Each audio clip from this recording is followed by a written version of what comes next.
welcome back to our Building Better Neighborhoods Town Hall special. Let's go back now to Joe Paganakis, live at the Fatima Center, a very fired up Fatima Center in Cleveland. Joe. Hi there, Chris. Quiet right now, but believe me, they won't stay that way. A quick question now from the audience. We look at our vacant homes as our greatest challenge and our greatest asset and opportunity. As a street club, how do we connect with like-minded people in the public and private sector who could partner with us to help implement our ideas and improve our quality of life? And I'm going to turn it over to City Council Member Jeff Johnson for his answer on that very important question. I think people want answers. They want to be empowered and get things done. What's the best way they can get that to happen? Well, first of all, we need to recognize, and for us to really solve this problem, we have to bring the people into the problem, and we have to connect the people. One thing about City Hall, what we can do is connect, because the council members are working together, trying to bring in the street clubs, and we can create those associations to be able to save their streets. The only way that we can save the streets that exist now is if the neighborhood awakens and says, we're not going to let that happen on our street. But we got to back them up. We have to have the police arrive when they're stripping the houses. We've got to be able to provide resources to rehab houses. So we need to bring them together, but we need to bring resources with them.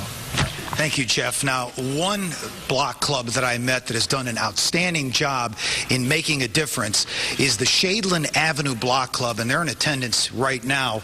We did a story with them on News Channel 5 a couple of weeks ago, and joining me right now is Teresa Evans. She lives on Shadeland Avenue. Talk about some of the things you guys have done to take back your neighborhood.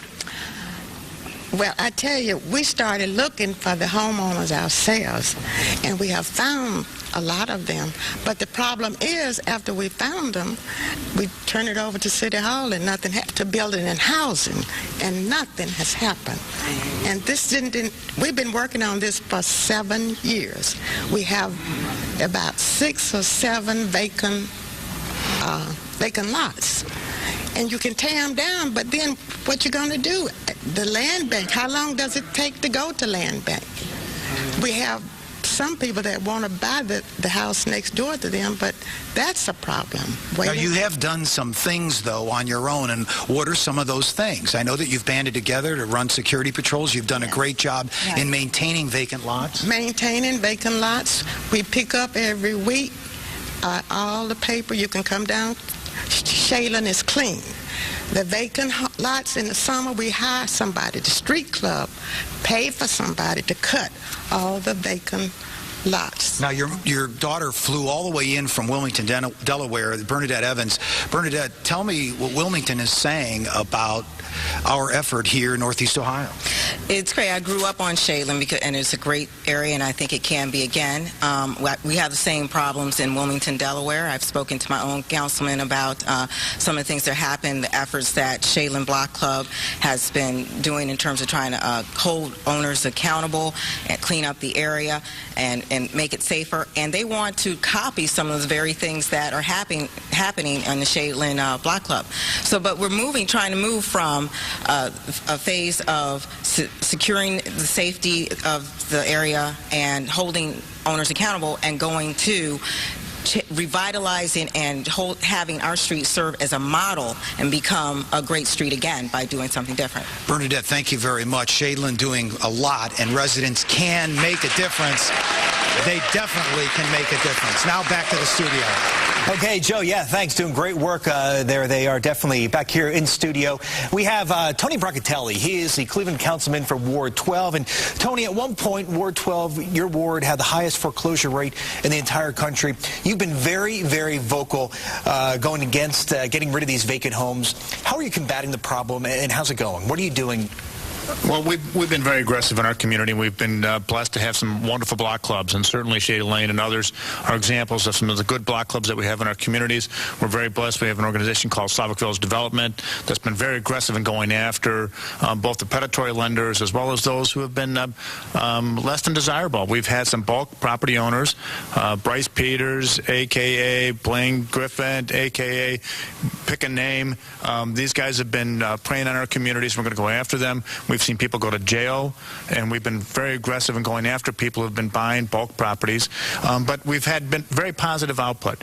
We've seen some block clubs focused around reimagining our neighborhoods, doing side yard expansion, parks, green space, gardens. There's a number of great things going on in our communities, so we're very excited that people are stepping up. And as it was stated earlier, the block clubs that are stepping up, the people on the ground who are really making an effort to work with the city, work with the county prosecutor, and work with those who are going after the mortgage fraud task force that are making things happen to put people in jail and then look at how we repurpose land and reimagine our communities. Okay, Tony, thank you.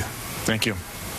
Well, let's go to Cleveland's West Side right now with Good Morning Cleveland anchor Macy Jepson. Macy? You know, Danita, we've been hearing from City Councilwoman Donna Brady that there are good things happening in these communities, and she's been watching the situation right here on the West Side since 2000, and she says it's been an issue, and she's been inventorying homes ever since then. But let's talk about a community, a suburb that wasn't dealing with this so long ago, Strongsville. And we've got Tony Biadillo here, who is the Strongsville Building Commissioner, and new to your area, something you certainly didn't expect 10 years ago. What's going on now? Exactly. This isn't a problem that just affects the inner cities. It is spreading out into the suburbs. We are fortunate in that it's only affecting 0.8% of our housing stock. So we have a very small problem in comparison to some of the larger urban areas. What we are doing, we track each and every one of these foreclosures through the Court of Common Pleas, through their docket, and they list the foreclosure properties. We then go out and inspect each and every one of these things quarterly. And if we see any demise in the property, we're immediately on it. We cut the grass on the properties that are abandoned. We issue nuisance abatement notices, and we track them all the way through the court system. You have to remain vigilant. You cannot let these properties sit for any length of time.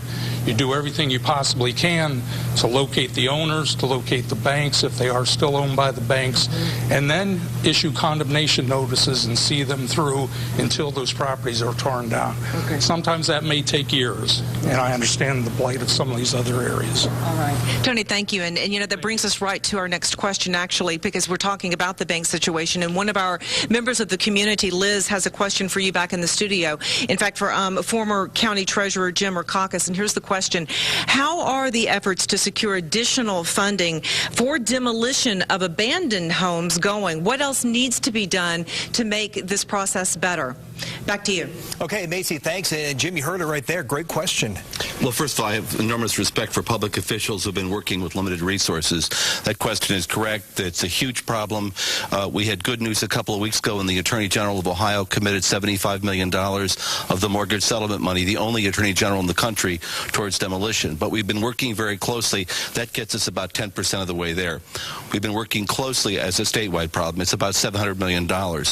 We've been working closely with Congressman Marcia Fudge, Congressman Steve LaTourette, and I believe in the next week there's a bill being introduced in the Congress that's going to create a tax credit program that could potentially provide hundreds of millions of dollars to distressed communities throughout Ohio and helping to bring down these abandoned properties, strengthen neighborhoods, make neighborhoods safer, bring value back to these neighborhoods. And I really think that as difficult as this problem is, it's very rare in government you see a problem that is finite and is solvable potentially, but this is one of them. And I think if we all work together, we can bring the resources to the table. We can help to bring these properties down for the benefit of the real victims of the foreclosure crisis, who are the people in these communities who played by the rules but are suffering in a sea of vacant properties. Okay, Jim, thank you very much. Appreciate it. And our Building Better Neighborhoods Town Hall special continues here at News Channel 5. And don't forget, we're also at newsnet5.com. Submit your questions there. We're back after this. Keep it here on our BBN special. And we're back with our Building Better Neighborhoods Town Hall event. And I want to ask right now Gus Frangos to tell us a little bit about the Cuyahoga County Community Land Bank, how it works, and I understand it was the first in the state? Yes, this type of land bank is a little bit different than the common city land banks. We like to call it a land bank on steroids. And the reason for that is that it is an aggressive tool created by our legislature for this obvious aggressive problem.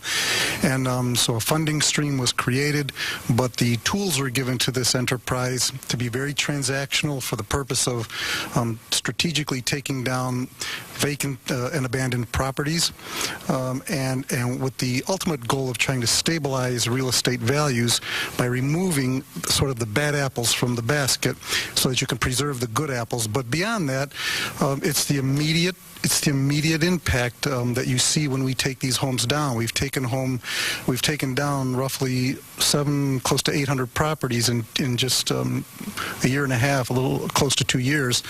And the impact in some of these communities is immediate because you all of a sudden clear out the blight, you clear out the criminal activity, you clear out the negative impact on real estate values. And when you do that, you're ultimately and gradually stabilizing communities, not to mention protecting the community from all the crime and decay that occurs.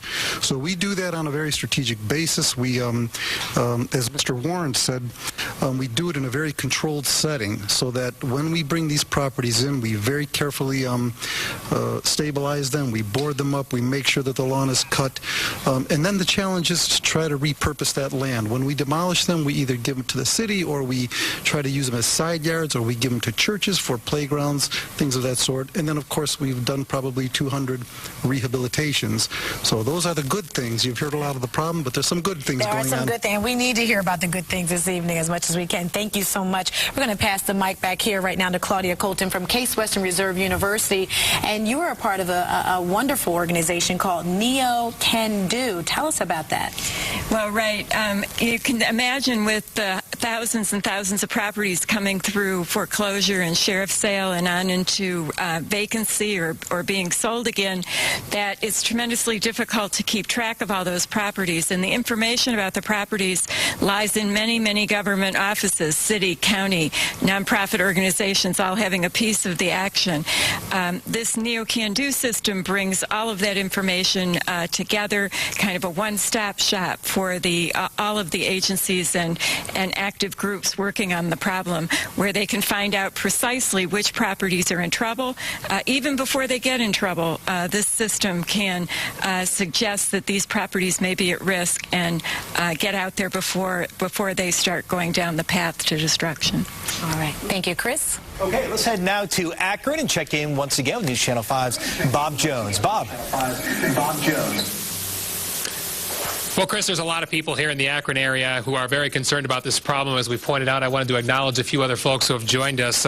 City Council members Marco Somerville, Russell Neal, Jim Hurley, and Gary Moneypenny, as well as John Moore, the Director of Planning, and Jerry Feeman, the President of Summit County Council. Real quick, as we go over to our Barberton official here, Jim Boschlinger, Bonnie wants to know who's responsible for the upkeep when no one's taking care of these properties, because sometimes they sit vacant, they're knocked down, and who's going to clean up this mess? It's supposed to be the homeowner, property owner, right? Absolutely. The owners of the property, whether that be an owner occupied or owner for rental, is absolutely responsible for the maintenance of that property. In Barberton, we have a very aggressive property maintenance program with some very well-trained inspectors. We go citywide and we do issue citations and warnings in regards to the maintenance of your property. With our law department's cooperation, we actually do prosecute those that do not cooperate with us. But it's a lot more difficult now to do that and convince somebody to keep their property up when there's 2 vacant properties next to them. But it is a problem that we are addressing. Thanks, Jim. We're running out of time, guys, and I want to thank everybody here in Akron for joining us tonight. Thanks, everybody. Back to you guys in the studio. Okay, Bob, thanks. Let's check in quickly now with News Channel 5's John Kosick, who is monitoring NewsNet5.com. John. Yeah, Chris, a real quick tip of the hat to the folks of you at home, because the questions that are coming into NewsNet 5, looking over the shoulders of our panelists here, answering them, have been very informative for me to read and watch the answers. So if you have a question at home, log on to NewsNet5.com, because they will likely have already answered it, or they can't answer it for you, or send it to us by Twitter at #BBN5. Okay, Thank you, John. We thank you so much for joining us for our Building Better Neighborhoods Town Hall. This is just the start of our initiative. Yeah, for ways you can lend a hand or for information on how to report a vacant home in your neighborhood, head to newsnet5.com/BBN. You can also follow the progress there and let us know about abandoned homes by emailing bbn@newsnet5.com. And if you still have questions you want answered, our town hall conversation is continuing right now on our website. So join us now by logging on to newsnet5.com. Again, we thank you for watching. Have a great evening.